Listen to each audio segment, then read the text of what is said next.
iPhone 7นะตัวนี้คืออาการเปิดบุขึ้นเนาะ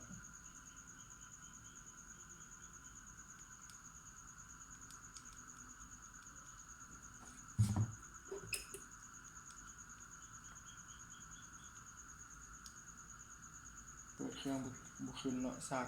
กับบุเข้าเนาะตัวนี้เดี๋ยวมาเบิ่งซากเราเบิ่ง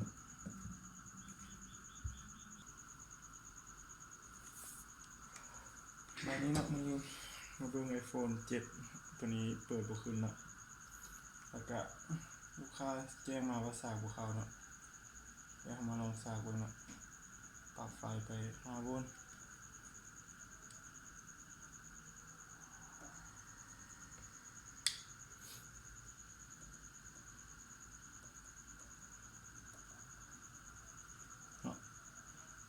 สังเกตนี่เนาะคือกระแสจะบุขึ้นเลยนะตอนนี้กระแสจะตัวลุ่มเนาะกระแสจะบุขึ้นเลยปกติกินแค่ 0.01 แอมป์เนาะบุขึ้นเนาะ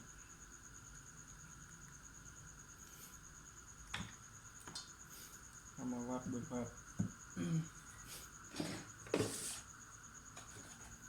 วัดเบิ่งก่อนเนาะว่ามันเป็นยังไงกันเนาะ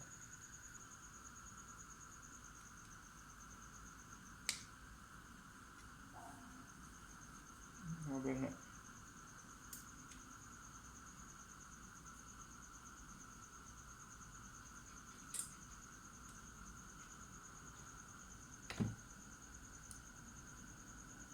นี่เสียบเก่าเนาะมาเบิ่งขาที่1เนาะ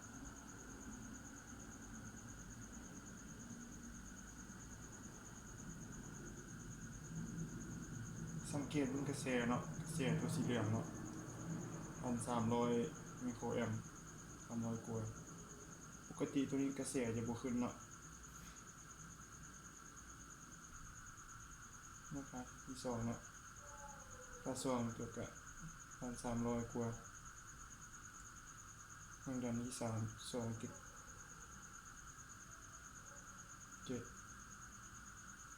ค่าที่3เนาะ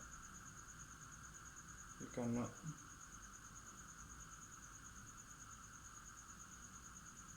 ที่น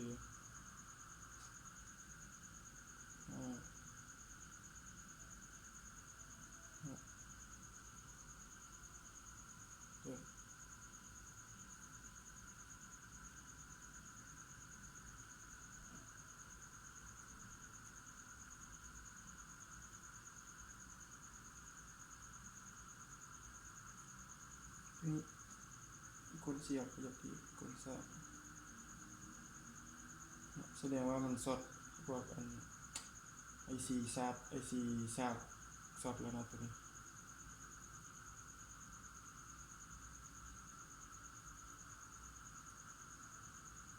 IC ซากสดแล้วยังมาเปลี่ยนเป็นIC ซากเนาะ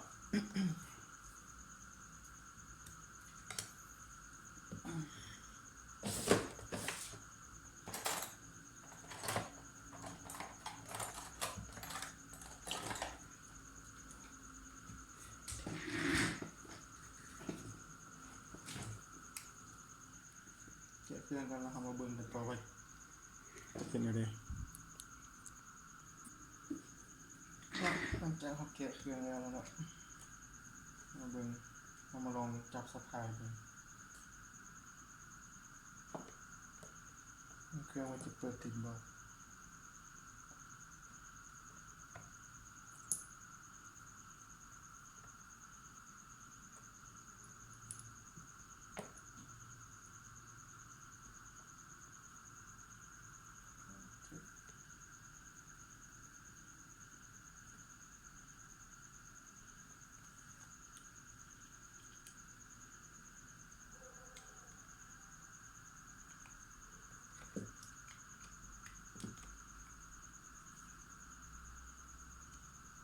ลองเปิดมัน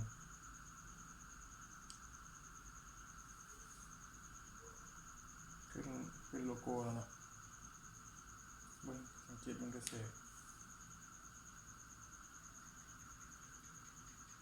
แล้วก็ ดับเนาะเปิดบ่ติดตัวนี้เปิดบ่ขึ้นมันก็จะขึ้นมาอีกเนาะแล้วก็ดับไปอีกเนาะวนลูปแบบนี้เนาะแสดงว่าไอซีชาร์จมีปัญหาต้องเปลี่ยนไอซีชาร์จ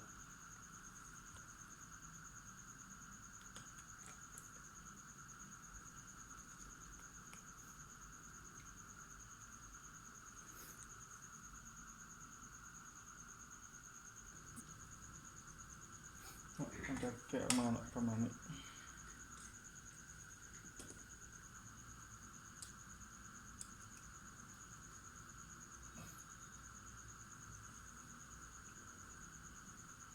ตัวนี้เนาะ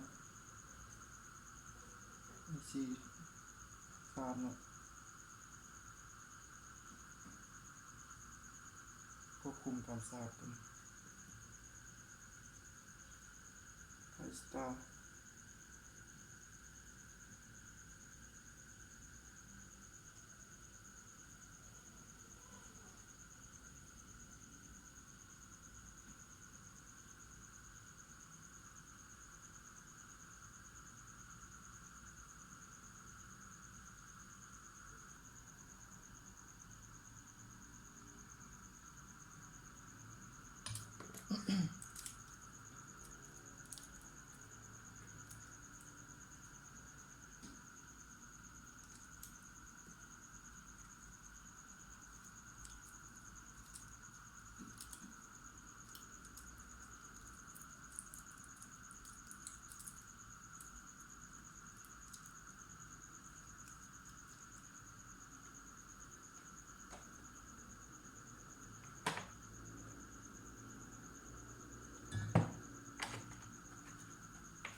นนี้แบตเบิดว่ะคือบอกนี่ได้สัก มาหาอันนี้สิ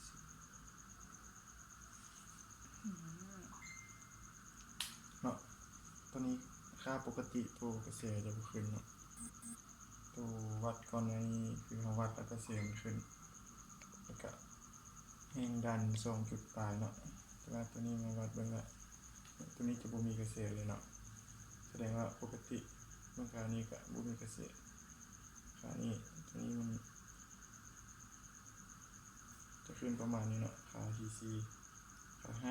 5ต้องบ่ขึ้นเนาะ6ก็บ่ขึ้น7ก็บ่ขึ้นเนาะแสดงว่าปกติตัวนี้ค่า9ถ้าบ่ขึ้นแสดงว่าปกติละเดี๋ยวเราจะมาประกอบเบิ่งว่ามันนี้เนาะตัวนี้ปกติแล้วเนาะแล้วมาเบิ่งประกอบเราจะสร้างเข้าบ่ ด้านเป็น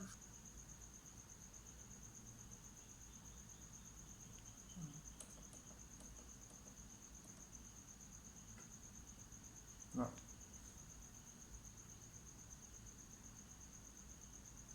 ขึ้นแล้วเนาะแล้วโอ้สายชาร์จขึ้นแล้วประมาณ1 แอมป์เนาะ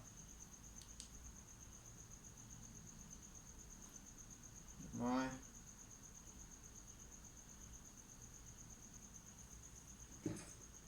ขึ้นแล้วเห็นบ่วะนี่เนาะอ๋ออยากมืออยากเห็นเพิ่นเห็นไหมนี่เนาะโอ้ขึ้นละมันก็เสียเนาะเสียก็ประมาณ 0.9 เนาะนี่เนาะประมาณ1 แอมป์เนาะแล้วก็รูปแอปเปิลละรูปมันกาแบตละ